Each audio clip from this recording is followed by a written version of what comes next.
আসসালামু আলাইকুম ভিউয়ার্স, রেহেনা রান্নাঘরে আপনাদেরকে স্বাগতম। আশা করি দেশ ও প্রবাসে যাই যেখানে আছেন আল্লাহর রহমতে ভালো আছেন, সুস্থ আছেন।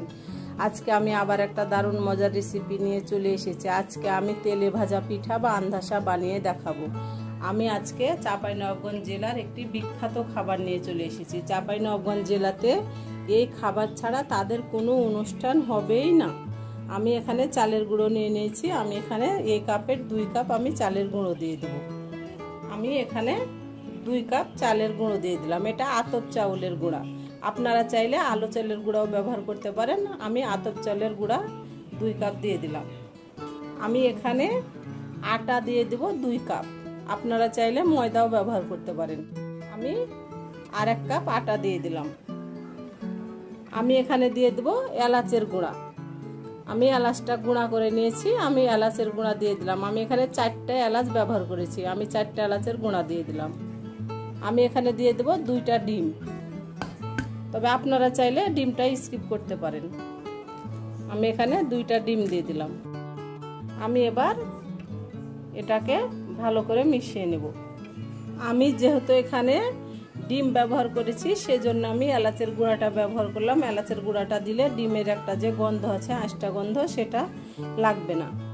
ডিম ব্যবহার করলে অবশ্যই এলাচের গুঁড়াটা ব্যবহার করবেন, তাহলে ডিমের যে একটা আঁশটা গন্ধ আছে সেটা চলে যাবে। তারপরও এলাচের গুঁড়া ব্যবহার করলে আন্দাসাটা খেতে খুবই মজা লাগে। আমি দিয়ে দেব লবণ স্বাদ অনুযায়ী। আমি এবার ভালো করে মিশিয়ে নেব। আমি এখানে কুসুম গরম পানি দিয়ে আমি আটাটাকে মুথে নেব। আমরা পানিটাতে আঙ্গুল চুবাতে পারছি, এরকম গরম পানি দিয়ে আমি আটাটাকে মুথে নেব। আমি দিয়ে দেব চিনি।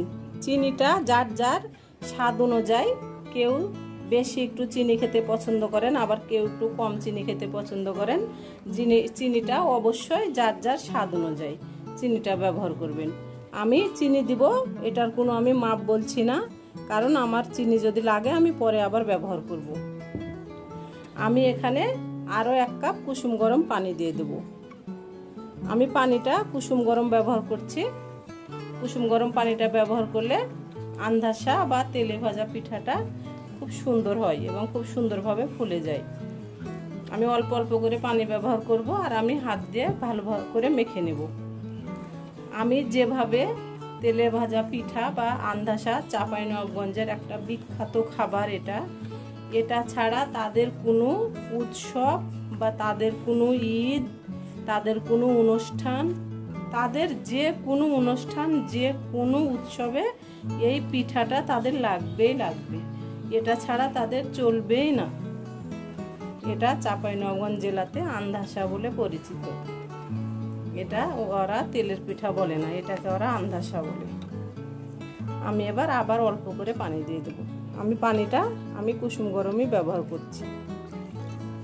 যারা আন্ধাসা করলে, যাদের আন্ধাসাটা ফুলে না বা ভালো হয় না, তাদের জন্য আমি আন্ধাসাটা করে দেখালাম। তাদের যদি কোনো উপকারে আসে, কোনো নতুন রাঁধুনি বা কোনো ব্যাচেলার ভাই, তাদের যদি কোনো উপকারে আসে, সেজন্য আমি আন্ধাসাটা করে দেখালাম। আন্ধাসাটা কম বেশি সবাই করতে জানেন। এটা চাঁপাইনবাবগঞ্জ জেলাতে আন্ধাসাই বলা হয়। এটা রাজশাহী জেলাতে তেলের ভাজা পিঠা বলা হয়। রাজশাহী জেলার মানুষ এটাকে তেলে ভাজা পিঠা বলে, চাঁপাই জেলার মানুষ এটাকে আন্ধাসা বলে। এটা আন্ধাসা নামে পরিচিত। আমি এবার ভালো করে মেখে নিয়ে আমি ফিরে আসছি। দেখুন ব্যাটারটা আমার হয়ে গেছে। আমি খুব সুন্দরভাবে করে নিয়েছি। এটা এরকমই রাখতে হবে, এটার ঘনত্বটা এরকম। এবার আমি এটাকে 10 মিনিট আমি রেস্টে রেখে দেবো। 10 মিনিট পরে আমি কিচেনে চলে যাব। আপনাদেরকে একটা আমি টিপস বলে দিই। তেলের মধ্যে হালকা করে লবণ দিলে পিঠাটা নিচে ধরে যাবে না। 1 চিমটি লবণ তেলের নিচে দিলে পিঠাটা নিচে ধরে যাবে না। আপনারা একবার হলো এটা ট্রাই করে দেখতে পারেন। তেলটা আমার ভালোভাবে গরম হয়ে গেছে। এবার আমরা ব্যাটারটা দিয়ে দেব।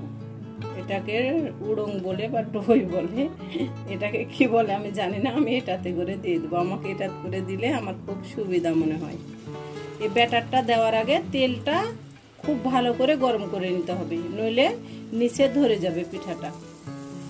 দেখুন আমার পিঠাগুলা কিভাবে ফুলে উঠছে। যারা পিঠা বানাতে জানেন না বা যাদের পিঠা ভালো হয় না, তারা একবার হলো আমি যেভাবে পিঠাটা বানালাম, ব্যাটারটা তৈরি করলাম, সেভাবে একবার হলো আপনারা এটা ট্রাই করে দেখতে পারেন। আপনাদের পিঠা অসম্ভব সুন্দর হবে। যে পিঠা দিবেন সেটাই ফুলে যাবে এবং ফুলকো ফুলকো পিঠা হবে। আমার রেসিপিগুলা যদি ভালো লাগে তাহলে অবশ্যই আমার ভিডিওগুলা দেখার অনুরোধ রইল। যদি ফেসবুক থেকে দেখেন তাহলে অবশ্যই একটা ফলো দিয়ে দিন। যদি ইউটিউব থেকে দেখেন তাহলে একটা সাবস্ক্রাইব করার অনুরোধ রইল। আর আমার চ্যানেলে যারা ফলো করেছেন এবং সাবস্ক্রাইব করেছেন তাদের জন্য রইল আমার পক্ষ থেকে অনেক অনেক দোয়া ও ভালোবাসা। আপনারা আমাকে সাপোর্ট করুন, আমার পাশে থাকুন। এই চ্যানেলটিতে সব থেকে বেশি প্রয়োজন আপনাদের সাপোর্টের। আপনারা যদি আমাকে সাপোর্ট না করেন, আমার পাশে না থাকেন, তাহলে আমি কোনো দিন এই চ্যানেলটি নিয়ে সামনে এগিয়ে যেতে পারবো না। আমি চাঁপাইনবাবগঞ্জ জেলার বউ এবং রাজশাহীর মেয়ে, সেজন্য আমি বারবার পিঠাটার কথা বলি যে চাঁপাইনবাবগঞ্জের এটা বিখ্যাত পিঠা। অবশ্যই চাঁপাইনবাবগঞ্জের এটা বিখ্যাত পিঠা। এটা তেলে ভাজা পিঠা বা আন্ধাসা বলে। এটা একেবারে চাঁপাইনবাবগঞ্জের বিখ্যাত। আমি এই পিঠাটা বানাতে জানতাম না, আমার এটা শ্বশুর বাড়ি থেকে পিঠা বানানোটা আমার শেখা। পিঠাটা আমার দেখুন কিভাবে ফুলকো ফুলকো হয়ে ফুলে উঠেছে। দেখুন এবার এই পিঠটা আমি এভাবেই উঠিয়ে নিব। যেহেতু আমি চিনি দিয়ে করেছি সেজন্য এটা বেশি লাল হবে না, এরকমই লাল হবে। আর তারা এরকম একটা ছেঁচকির মাধ্যমে এটা ভরে উঠাই। তাদের একেবারে যেটা তাদের ঐতিহ্যবাহী সেটাই আমি আপনাদেরকে দেখালাম। আমি আর একটা ব্যাটার দিয়ে দিলাম। আমি বড় বড় করে পিঠাগুলো বানিয়ে নিব। আমাদের বাসাতে বড় বড় পিঠা বানানো খেতে পছন্দ করে, সেজন্য আমি বড় বড় করে বানিয়ে নিলাম। আমার পিঠাগুলো অসম্ভব ফুলকো ফুলকো হয়েছে এবং আমার ব্যাটারটা খুব সুন্দর পারফেক্ট ব্যাটার হয়েছে। দেখুন কিভাবে পিঠাগুলো ফুলে উঠছে। আমার এই পিঠটা আমি ভেজে নিয়ে আমি আবার অপর পিঠটা আপনাদেরকে আমি দেখিয়ে দিচ্ছি। আমি এবার উল্টিয়ে দেব। দেখুন কিভাবে ফুলে উঠেছে।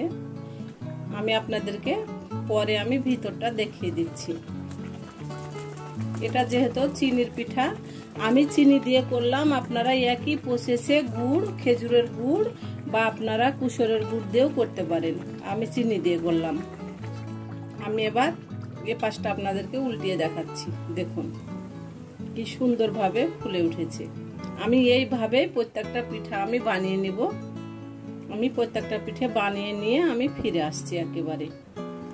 ওরা এভাবে এরকম একটা ছেঁচকির মাধ্যমে এভাবে রাখে, তারপরে তেলটা ঝরে গেলে ওরা উঠিয়ে নেয়। আমি আপনাদেরকে আর একটা দেখিয়ে দিচ্ছি।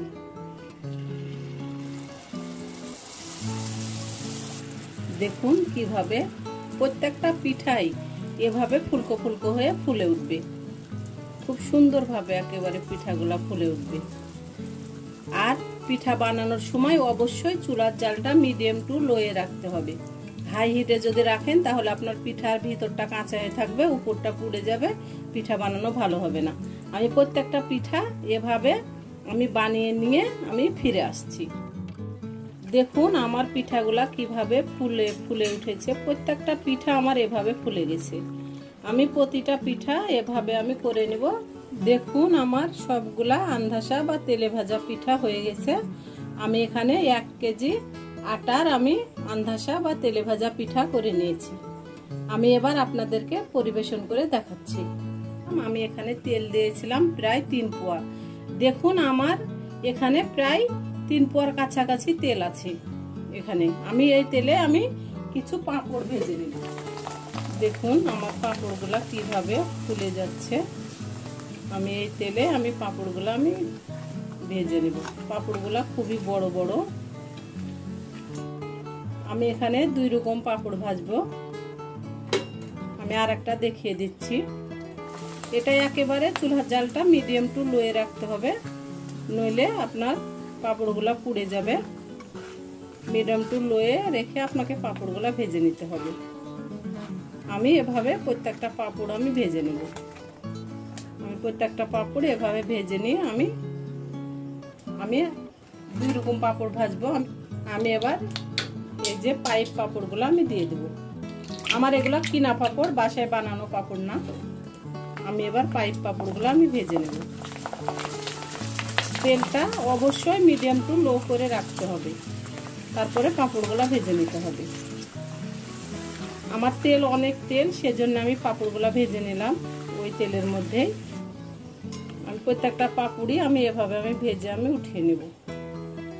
আমাদের বাসায় পাঁপড় খেতে খুব পছন্দ করে, তবে বাসায় বানানো পাঁপড় না, এটা কিনা পাঁপড়। আমি এভাবে পাঁপড়গুলো ভেজে নেব। এভাবে আমি পাঁপড়গুলো ভেজে নিয়ে আমি ফিরে আসছি। দেখুন আমি 2 গামলা পাঁপড় আমি ভেজে নিয়েছি। আমি এখানে 1 গামলা, এখানে আর 1 গামলা, আমি 2 গামলা পাঁপড় আমি ভেজে নিয়েছি। আমি আপনাদেরকে একটা ভেঙে দেখিয়ে দিচ্ছি। দেখুন ভিতরটা কত সুন্দর হয়েছে, একটুকু আটা নাই, কি সুন্দর হয়েছে। হয়ে গেছে আমার পরিবেশন করা। আশা করি আমার রেসিপিটা অবশ্যই ভালো লাগবে। যদি ভালো লাগে তাহলে আমার চ্যানেলটিতে লাইক কমেন্ট শেয়ার করতে ভুলবেন না। বেশি বেশি করে সাবস্ক্রাইব করার অনুরোধ রইল। তাহলে আজকের মতো এখানে বিদায়। আবার অন্য কোনো রেসিপি নিয়ে আসবো। সবাই ভালো থাকবেন। আল্লাহ হাফেজ।